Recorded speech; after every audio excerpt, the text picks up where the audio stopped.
بسم اللہ الرحمن الرحیم۔ السلام علیکم بہن بھائی بیٹے بیٹی، ویلکم ٹو مائی چینل۔ آج کی ویڈیو کا عنوان ہے یہ کشف القبور کیا ہے۔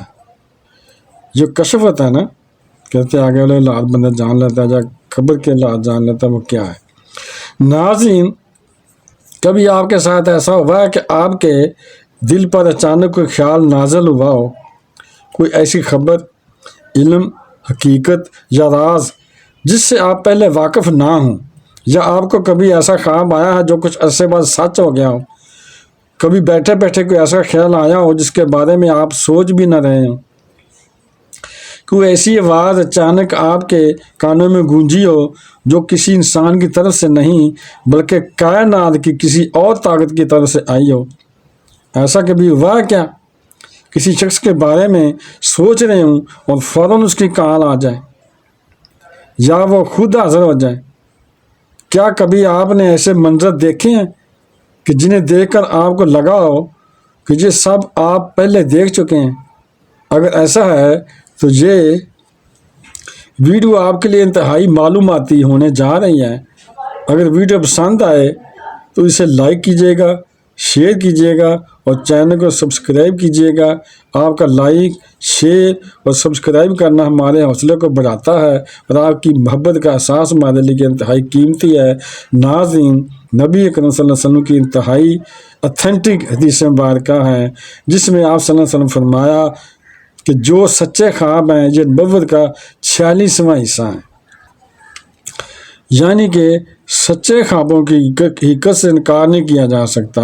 جہاں تک وحی کا تعلق ہے تو یہ دو طرح کی ہوتی ہے، ایک جسے وحی جلی کہتے ہیں اور دوسری جسے وحی خفی کہتے ہیں۔ وحی جلی کا سلسلہ نبیوں کے ساتھ ختم ہو گیا ہے اور وحی خفی کا سلسلہ ابھی کی طرح جاری و ساری ہے۔ آپ بھی کائنات کی طرف سے آنے والے میسیجز، القاء اور الہام اور کشف کے ذریعے انسانوں کو حاصل ہوتے ہیں۔ بعض اوقات یہ کائناتی میسیجز انکوڈڈ فارم میں ہوتے ہیں جنہیں ڈی کوڈ کرنے کے لیے تبعید کا علم ہونا ضروری ہوتا ہے۔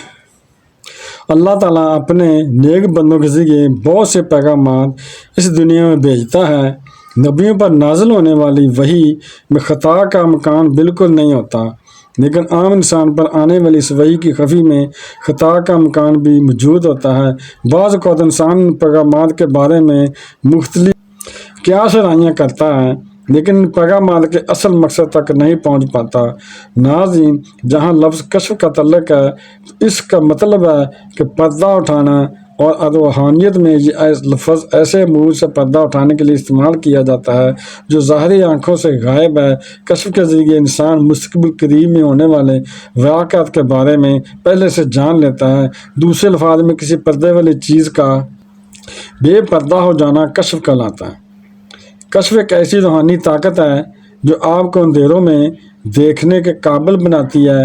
اب بات یہ ہے کہ کشف حاصل کیسے ہوتا ہے۔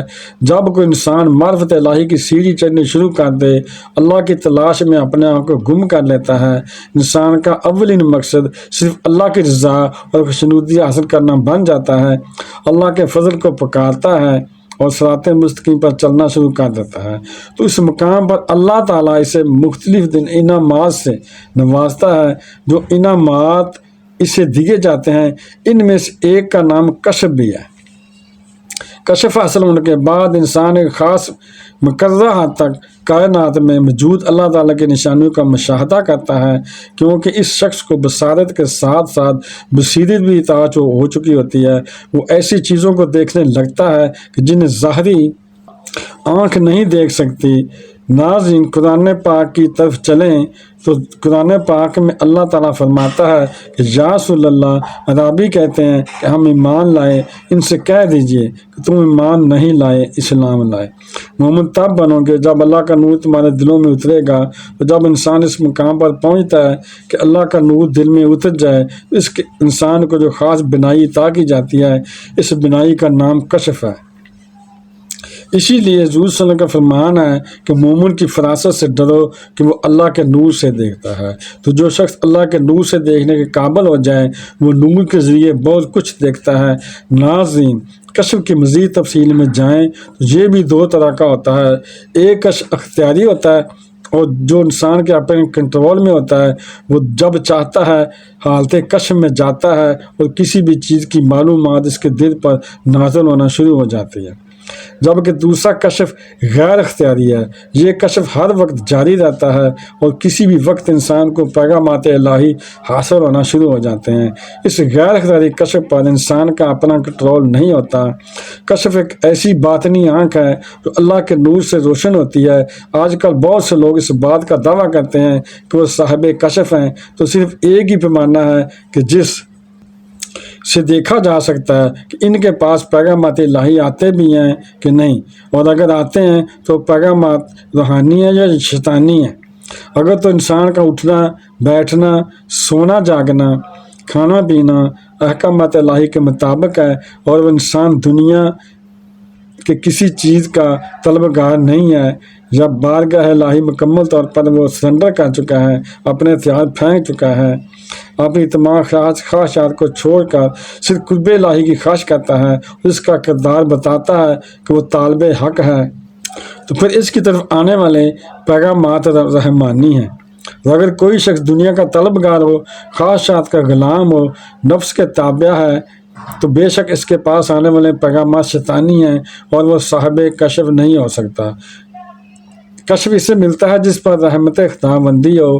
ناظرین، اس کے علاوہ کشف القبور کی بات کریں تو نبی اکرم صلی اللہ علیہ وسلم کو معلوم ہو جاتا تھا کہ قبر میں موجود انسان کس حالت میں ہے، اسے انعامات مل رہے ہیں جو عذاب کی زد میں ہے۔ لیکن آج اللہ کے ولی، کچھ ولی ایسے ہیں اس علم پر عبور رکھتے ہیں اور جو روح عالم برزخ میں ہیں ان سے ملاقات کرتے ہیں اور ان کے حالات کی واقفیت اور اشنائی حاصل کر لیتے ہیں۔ مرنے کے بعد انسان کی صرف باڈی قبر میں جاتی ہے، یعنی انسان کا جسم صرف قبر میں جاتا ہے، کیونکہ یہ وجود اور جسم مٹی سے بنا ہے، اس لیے اس مٹی سمیٹ لیتی ہے۔ اگر سزا جزا کا کنسیپٹ صرف روح کے ساتھ ہو اور روح عالم برزخ میں چلی جاتی ہے، جو ایک ایسا عالم ہے کہ جسے ویٹنگ ایریا بھی کہا جاتا ہے۔ ایک ویٹنگ ایریا ہوتا ہے نا، جیسے وہ ڈاکٹر کے پاس جائیں تو ویٹ کرتے ہیں، کہتے ہیں پیچھے بیٹھ جاؤ لائن میں، ویٹنگ ایریا میں بیٹھ جاؤ، ویٹنگ روم جو ہوتا ہے انتظار کرنے والی جگہ۔ اس عالم سے خبروں کا حاصل ہونا کشف القبور کہلاتا ہے۔ ناظرین، کشف روحانیت کا ایک ایسا مقام ہے جو اللہ کے انعامات میں سے ایک ہے، اس لیے کشف کے بارے میں جتنی مشقیں، ریاستیں، چلے، پڑھائیاں، تسبیحات بتائی جاتی ہیں، یہ ان سے کہیں بالا تر ہے۔ صاحب کشف صاحب حال اور صاحب راز ہوتا ہے، وہ اللہ کی نشانیوں کا مشاہدہ کرتا ہے اور اس کشف کا استعمال بالکل بے خطاب بندی کے لیے کرتا ہے۔ اللہ تعالیٰ آپ کو اور مجھے روحانیت کے خزانوں تک پہنچنے کی توفیق عطا فرمائے۔ آپ خوش رہیں، آباد رہیں اور کرم نوازی کے سائے میں رہیں۔ اللہ آپ کا نگہبان رہے۔ ویڈیو دیکھنے کا بہت شکریہ۔ اپنا بہت خیال رکھیے گا۔ تو بہن بھائی، بیٹے بیٹیوں، اگر آپ کو جو ویڈیو پسند آئی ہے تو صدقہ جاریہ سمجھ کے اسے آگے شیئر کر دیں، اور اگر ابھی تک آپ نے میرے چینل کو سبسکرائب نہیں کیا تو لازمی کر لیں اور بیل کو دبا کر آل پر کلک کر دیں تاکہ میرے آنے والی اچھی ویڈیوز آپ کو ملتی رہیں۔ چلو ملتے ہیں نیکسٹ ویڈیو میں۔ السلام علیکم، خدا حافظ۔